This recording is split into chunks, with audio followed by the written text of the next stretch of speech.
Welcome everybody to our presentation of the project Made for My Wheelchair. Thanks for coming.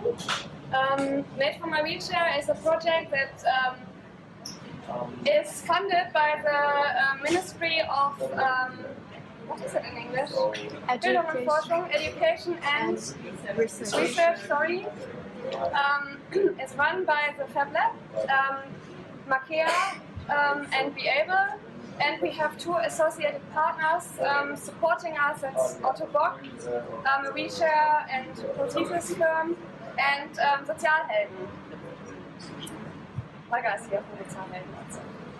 So the project started in last October at the Maker Fair in Station Berlin with a hackathon with our team of 6 wheelchair users, some designers and some technicians, and we all came together to see what potentials there are, potential fields for developing products for wheelchairs, like add-ons.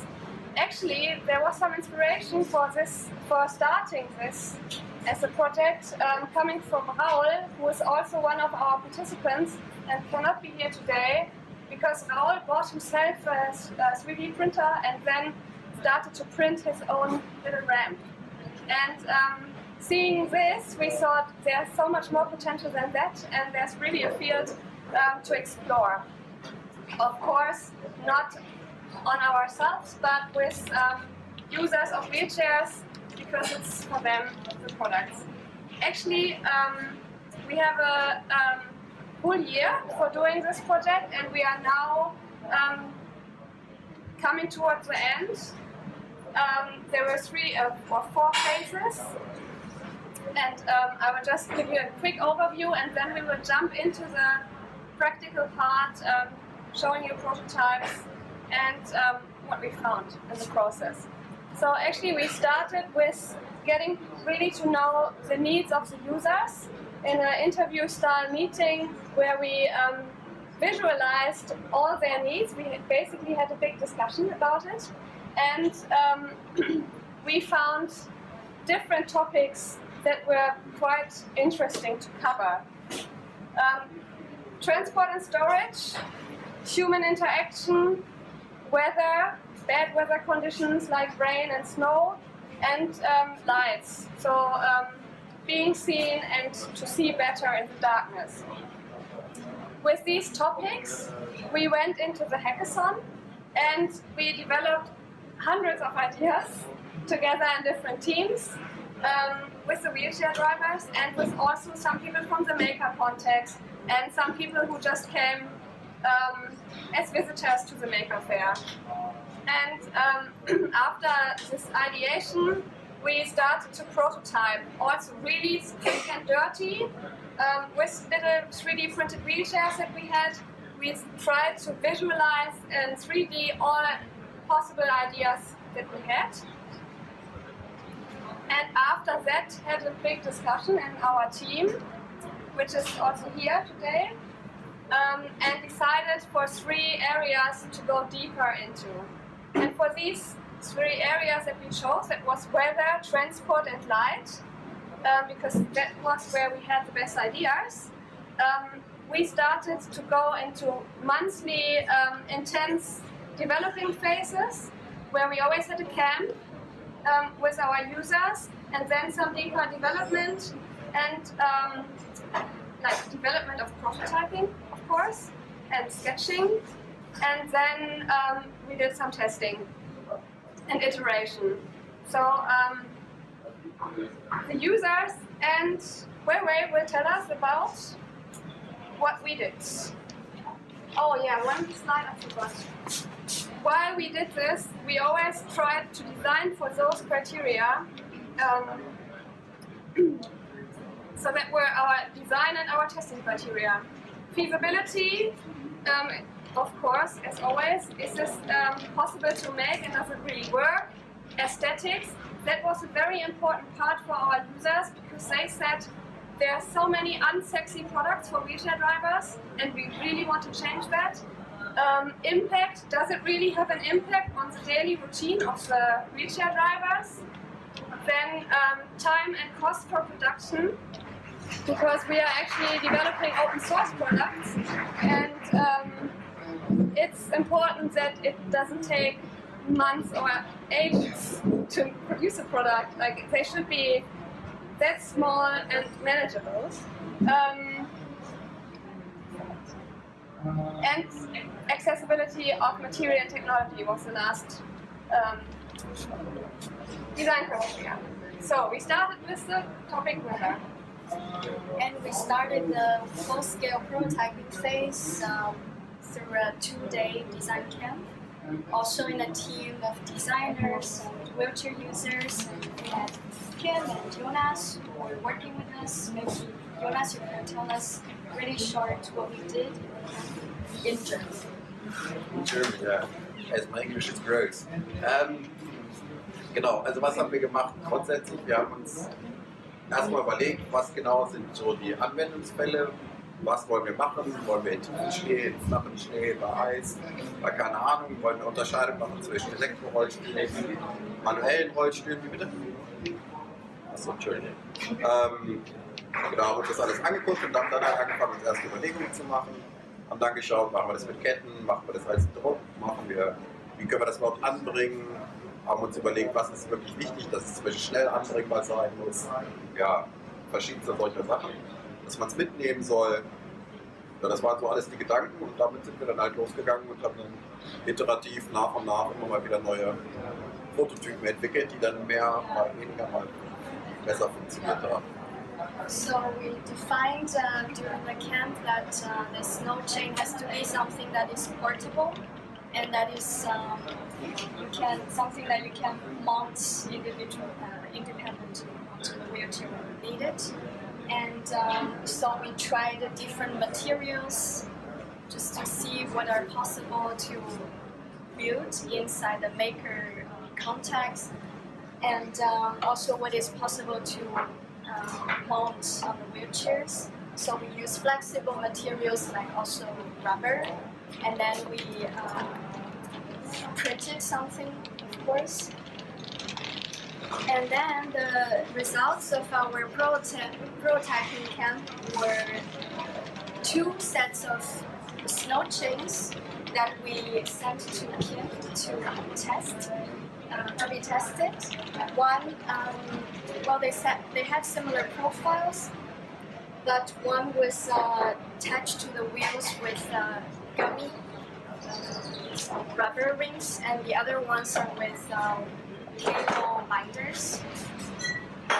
So Kim lives in Munich, which is in the south of Germany, and she received a box with everything inside, and then she went on testing them in the snow and was hoping for a very nice experience, a nice walk, but the result was not as satisfying as what she expected. So I was testing the snow trails, and I was testing the snow trails at the weekend. It was really cold, and so it was laying down a lot of snow. So the perfect weather, you think. But it was good. I was every 2 minutes I was losing the trails. It was 6 trails on each wheels, and I was losing the trails every 2 minutes, and I was not really driving on the snow really comfortable. So for me, I really thought for the first moment, it's not really comfortable. It's not a good option, the snow trails. So unfortunately, it was not a good really test result. So we can already see on this photo that the profile is covered with snow, so it doesn't work anymore after you've used it for a while.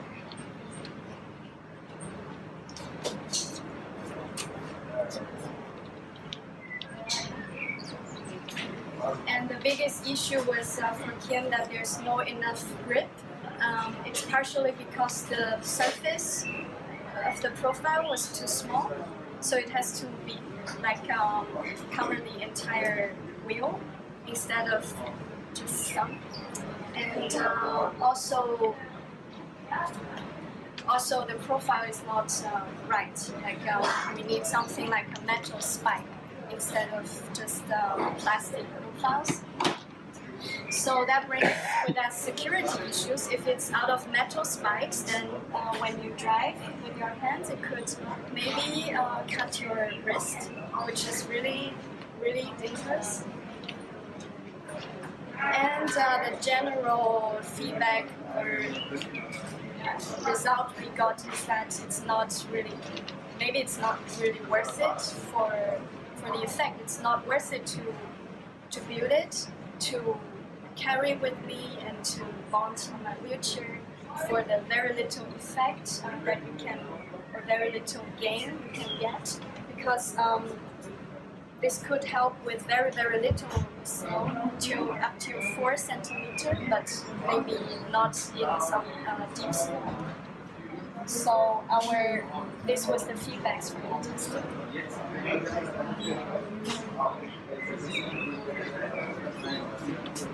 So, yeah, welcome. I'm Nikolai. I'm working here at Makea and FabLab as a designer, and happy to be part of this team. And I'm actually focusing on bringing this product to a state where it's possible to reproduce it in the context of a FabLab. Yeah?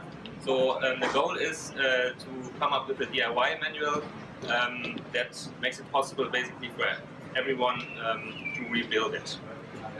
In this case, with the snow chains, we already realized in the beginning that we have a lot of difficulties to handle with.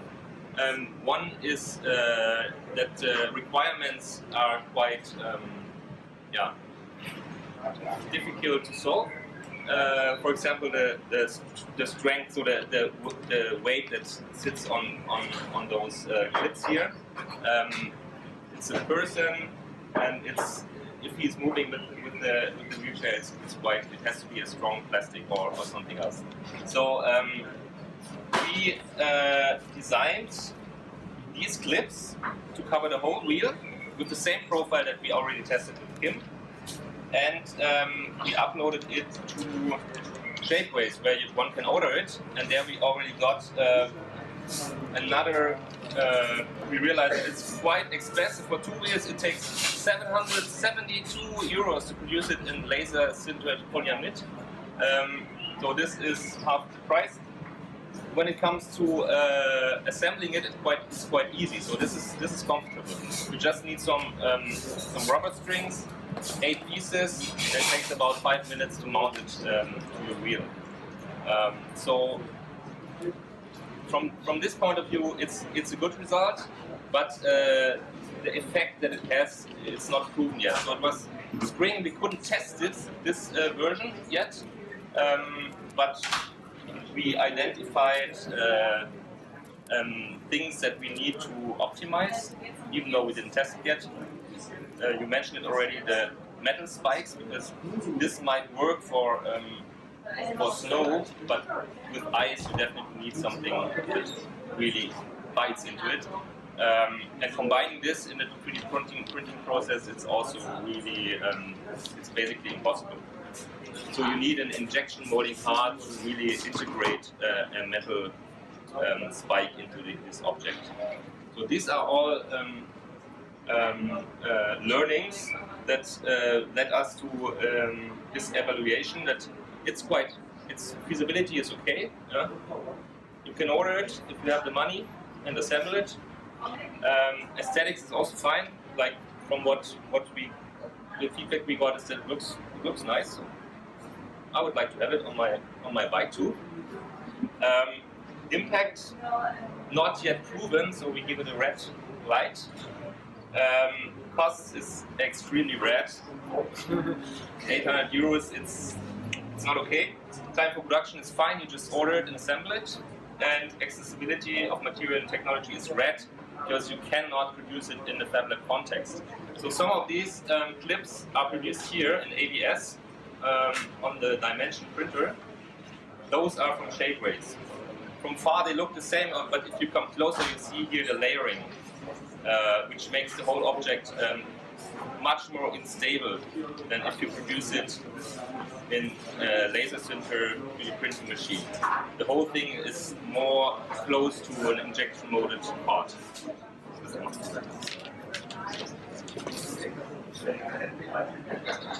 So the next product is the trailer, or the next topic that we were dealing with was transport and storage. And we also started the prototyping of full-scale prototypes with design camp with several users. For example, Victor, for example, Hannah that you see in the picture. And Mark. So Mark can tell us briefly how the design camp for him was. Yeah, so the subject was transport. So what we see here now is a trailer. So but we had different options. So of course, we were thinking about how to transport things when you're in a wheelchair. Because the problem is when you have some stuff that you want to carry with you go shopping, for example, and then you need to take it with you. You cannot hand carry because, first of all, if you're in a manual wheelchair, you need your hands to push your wheelchair. So therefore, it's not possible. But then also for electrical wheelchair, we also want to have.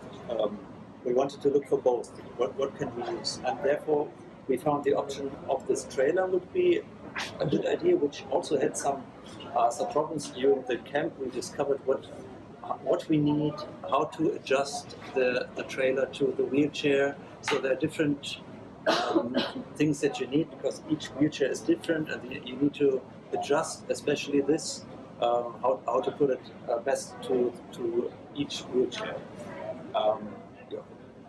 And do you want to tell us about? Yeah, we also had on the sides at the wheelchair the possibility to put stuff in there with rubber band. We could fix things that you need probably in house when you do some stuff, whatever. Construction work in general. Construction work, yeah, construction work is the right word. So you need some tools that you need to carry, and then you don't want to put it on your legs, or so then you could put it there. So that was also one part. As a result of the camp, we decided to focus on the trailer because we could find out that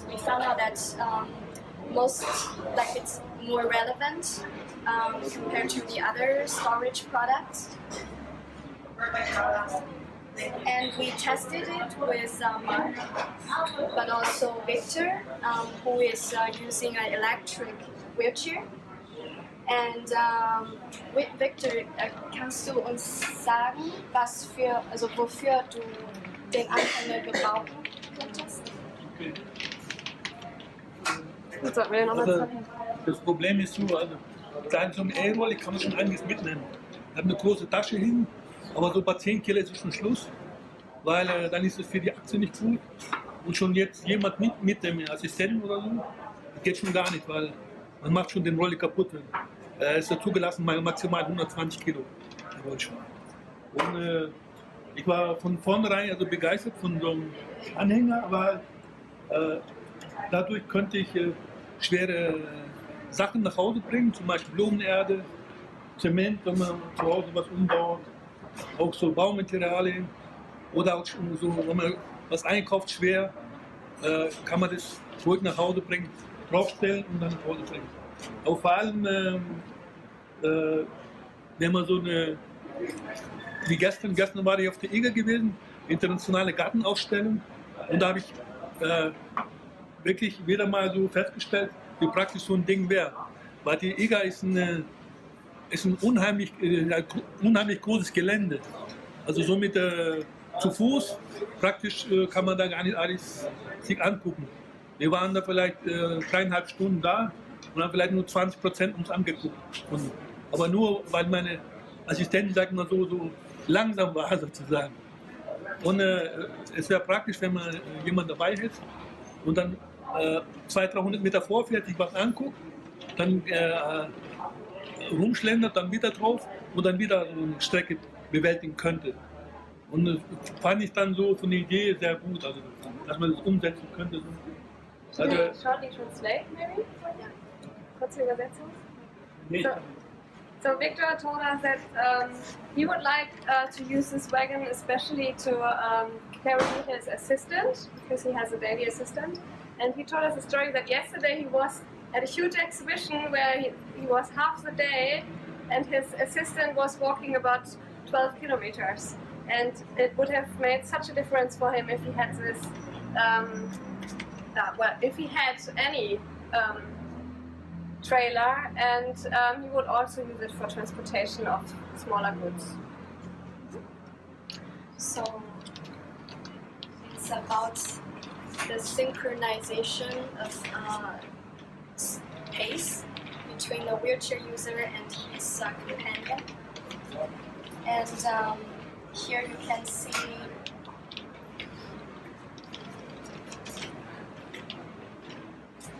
how it looks like when it's in usage for two different situations, one for transporting goods and the other one for transporting some person. Actually, I'm very happy, that we are already at that stage, and I made some testing for Father's Day, to carry some creative beer that you can take with you, so it's quite practical actually.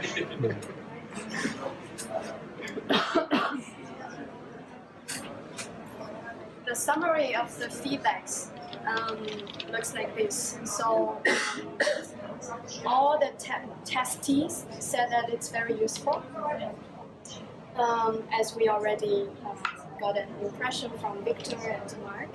And also it's very interactive, it's fun to have this new kind of relationship with your companion, and so it's something that is more than just functional as well, and also they like the aesthetics of the trailer.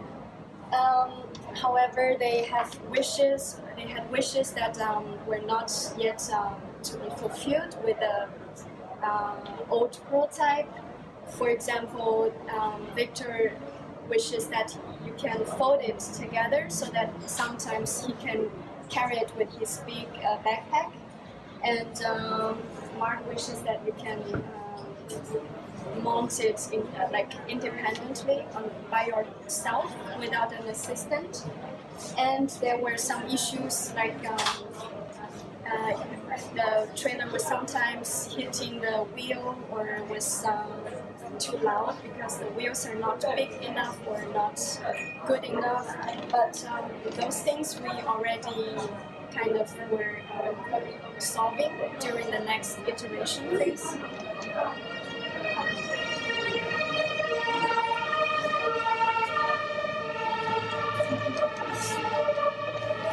Yeah, it was a lot of fun to me to build this.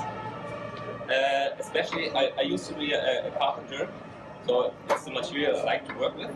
And it's also nice compared to the snow chains that we can fully produce it here in our lab. So we use the CNC, we use the laser cutter, and we bought some materials that are cheap. And if you compare it to a product that Mark bought, which costs around 600 euros, it's much more cheaper. I show you the whole process from modeling to production to assembly and comment it. So here you see one of the difficult issues is that every wheelchair is somehow different. You need to attach it to a bar that sits on the back of the wheelchair, and the bar can be higher, lower, and also the back of the wheelchair can look completely different. So the part that you need to change every time for each trailer is this part here. And this has to be done individually by the user because we don't have the capacities to build some kind of parametric software that does this for you. So if you have it, you have the vector files and you program the G-code for the CNC. You can learn to do this in one day in a workshop in the Fab Lab, and it takes about an hour to CNC all the parts that you need.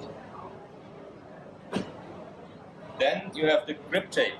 Buy it at the skateboard shop, €5, and you choose any design that you can download from the internet, any vector file. Have to scale it and position it, of course, but then you can cut it on the laser cutter. I did it the wrong way, because here is some diamond sand on top, and this needs to be on the other side. As you see, there's a lot of flames coming up. Code production time, if you know how to use the software, CNC and laser cutter, is 6.5 hours. Now we come to assembly. Everything in total €58, which is great. And it took me about, speed up this process a bit. Yeah, I mean that's all stuff you can buy in the Bauhaus. Of course, you can buy nicer wheelers with softer rubber. That's all stuff that you can decide on your own. But the basic set is about that price. Then we have this rubber bands. I didn't mention it yet. That's for the beer crates that Mark transported. This is from a bicycle wheel. Not ideal yet. Oh, I missed. How much time was it? 18 minutes. Did someone read it? 18 minutes. Yeah, for assembly. Let's go back a bit. I missed this one. So this is the way you attach it on the back of the wheelchair. Very simple. And also on this part, there's not a lot of load on it. Yeah, the whole load sits here in the back on the wheels, and this is quite easy. If it's fixed properly, it's totally fine. So we were quite happy with the results, and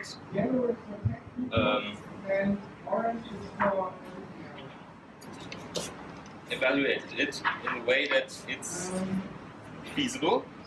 Still, you have to learn quite something, so you have to want it, otherwise you shouldn't start. So about 4 days in total if you're a complete beginner, but you learn stuff on the way that is very useful for other projects, of course. People like it. That's was the feedback. It works, so it has an impact. It's cheap compared to the comparable products, and time for production is 4 days. It's not really fast compared to the snow chains, and also accessibility. You have to have a Fab Lab somewhere. So the technologies are not technologies that you used to have in your basement. That's why it's only orange in this case. How can I? Yeah. So next steps. It's not finished. It's a prototype.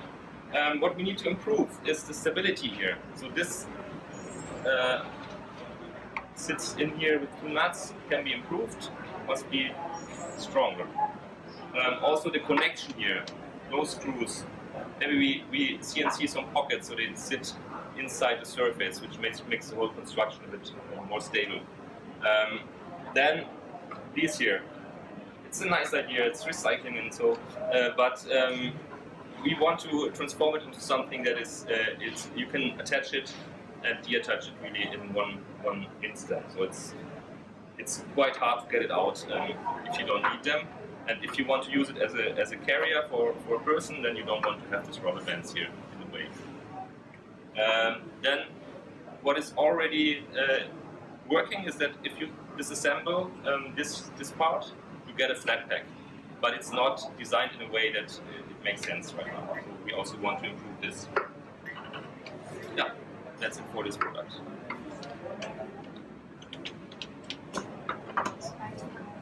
Yeah.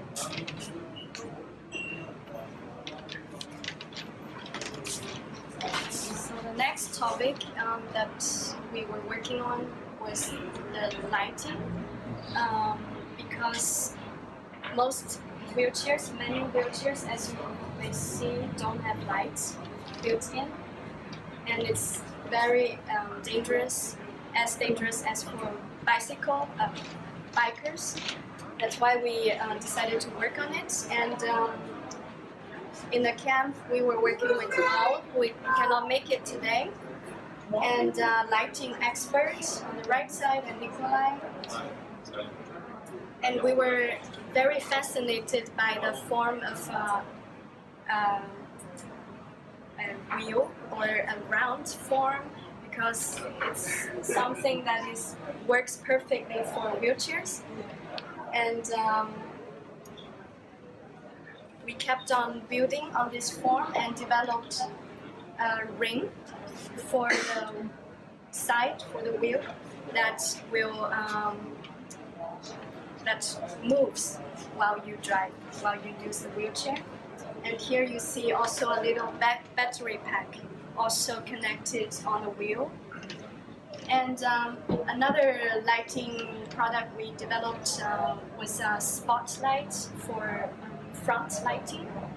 It was very, very powerful. And yes, I forgot to mention, everything is out of LED modules.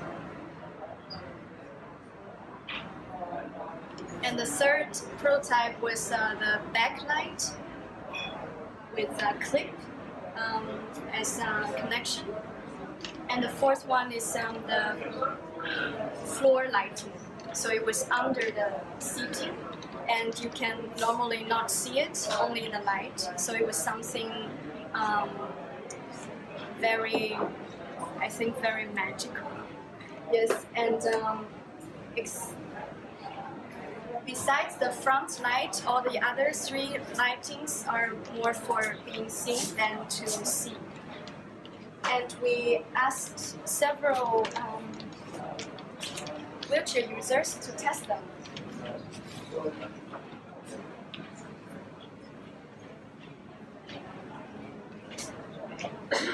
Dennis was also part of the testing, and he also got all 4 of the products. Could you maybe tell us a little bit how it was for you?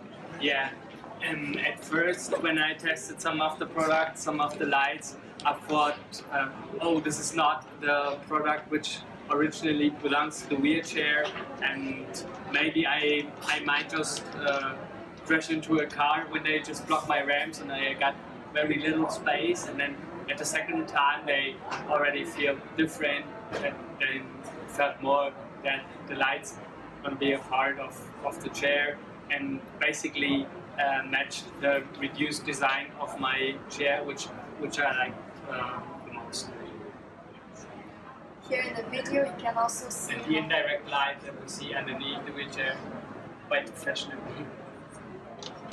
Yeah, you can see how it looks like on a wheelchair. This was the front light.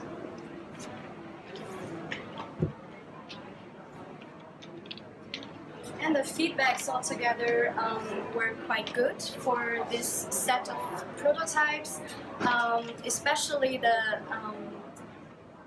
indirect lighting under the seat was very popular, but also the round shape on the wheel was also a hit. And similar as the trailer, it also has this interactive aspect to it, because many of the wheelchair users who tested it mentioned that people came to them because they were kind of fascinated, drawn to the lighting, and asked them, oh, where did you get it? So this is also an aspect that we value a lot, and which was not evaluated very highly was the front lighting, because the form is not that well adapted to the form of the wheelchair, and it was not that stably mounted on the wheelchair as well. And also the users wish for more choices of effects, like you can make it a bit brighter, a bit less brighter, and you can make it flash in case that the traffic is really busy, or in case you need help even. Yeah, now we come to the next iteration phase, or prototyping part. Ich habe den einen schon rumgegeben. Ach so, okay. Yes. So again, a very different topic from the other things. So different skills that you need to produce it. It's 3D print. So in the context of the Fab Lab, it's 3D printing and electronics. So you need to be able to solder circuits, LEDs to a controller, and you need to be able to use our FDM printers. And of course, also laser cutting is involved. So three of the labs that are here have to be used to produce this piece. So, I like this project a lot, I must say. I'm a big fan because it's something like it's a small little object that you can do on your own. It's not that expensive, and you can see in the video that it's not too difficult to produce it also. So this is compared to earlier for the snow chains we had shapeways where you can order the parts that are printed somewhere, I think in Holland, in Dutch. And here you have Thingiverse where you can download the file and you can print it on one of our local printers. It works vice versa the same. You can also upload it to Shapeways and order it. If you don't want to learn to 3D print, you can also order the case at Shapeways for about 15 euros. On Thingiverse, you download it for free and you print it here for the local prices, which are cheaper.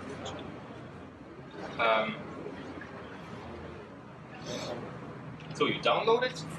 You need to be able to slice it into G-code for the machine. This is what happens now. So the object is translated into machine code and printed. An FDM printer, one of the i3 Berlins that sits there on the sideboard, takes about 3 hours. It's a solid plastic part. It's an easy geometry, so it's also easy to print here. Soldering, I'm not a big specialist, but it works. It's just 3 cables that you have to connect to the controller. So also beginners can do it. It's not like rocket science or something. These LEDs are called neopixels, so they are able to shine in RGB, but also in clear white. And the laser cut part, it just slides in. Takes about 1 hour, 18 minutes. I'm a beginner, so I think a specialist can make it in a much shorter time.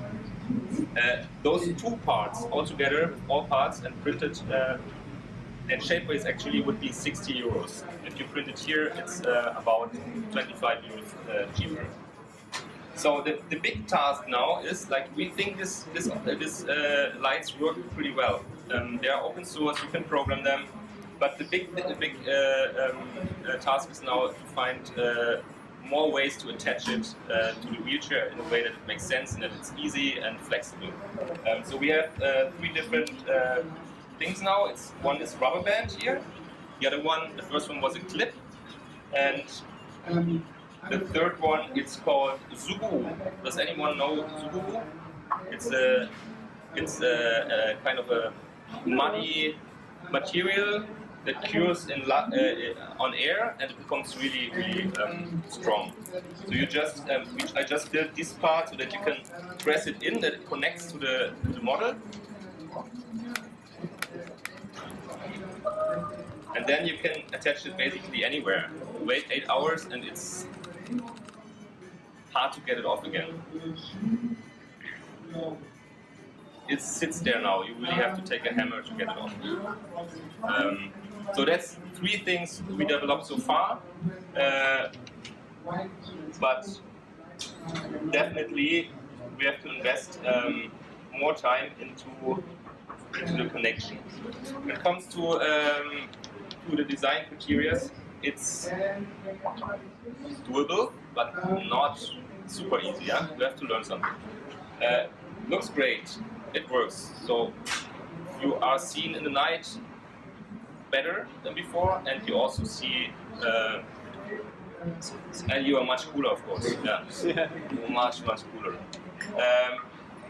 The price is okay. If you compare it to a bike light, which if you buy a good one is about 15 to 20 euro, I would say.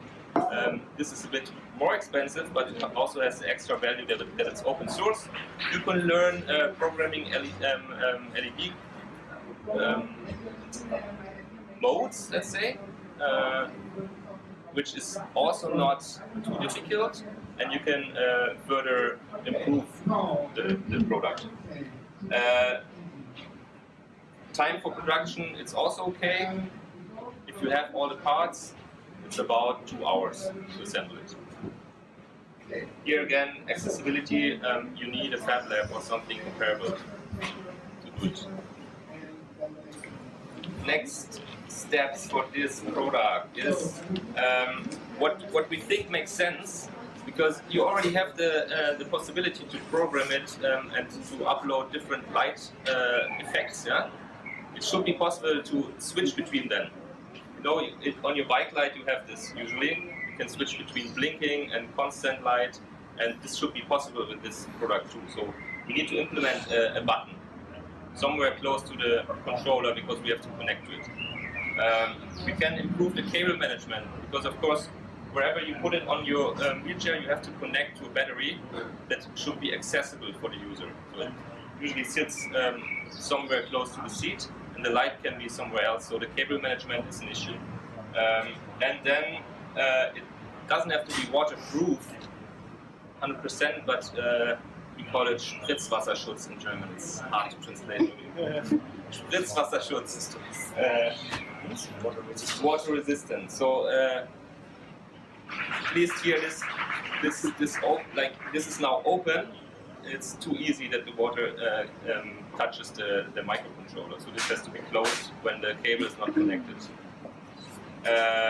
And we want to offer different sizes. So these NeoPixel rings, you can buy them in different sizes. Also the NeoPixel, like you can buy 1 meter or half a meter or 30 centimeters, so you can make it shorter or longer, and we want to offer different sizes. So the future for this product, I think it's much more, the whole thing is much closer to what open source and FabLab means than the other products. That's my personal. That's different ways to connect it. And when we talk about open source, we are not able to fulfill this goal within the project, but it's definitely possible to connect it to sensors and to give it like smart function, like if you drive in the dark, then light goes on or something like that. So that's possible with the microcontroller.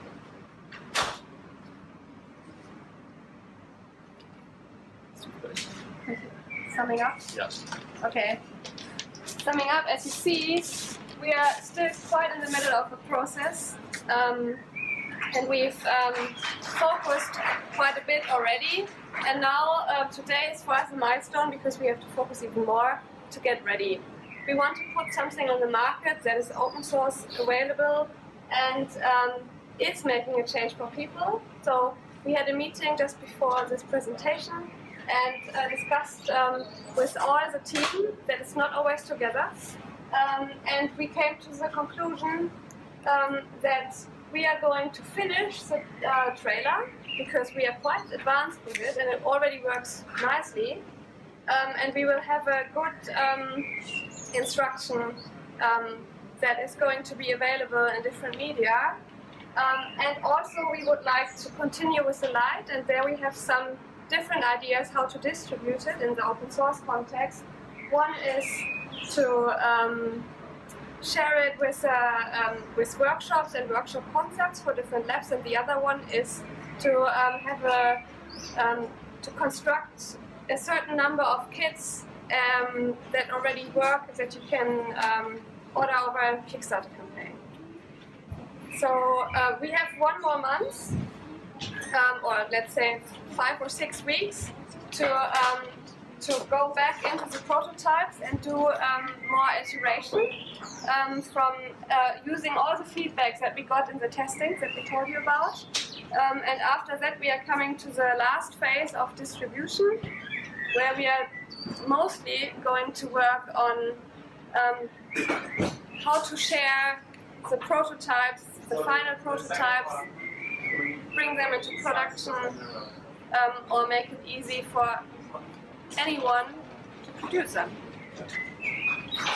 And now, as it is really super hot here, it would be nice if you have questions to go over to the garden, open some drinks, and maybe just have personal chats. And maybe some questions, if you have any urgent questions before that, maybe not.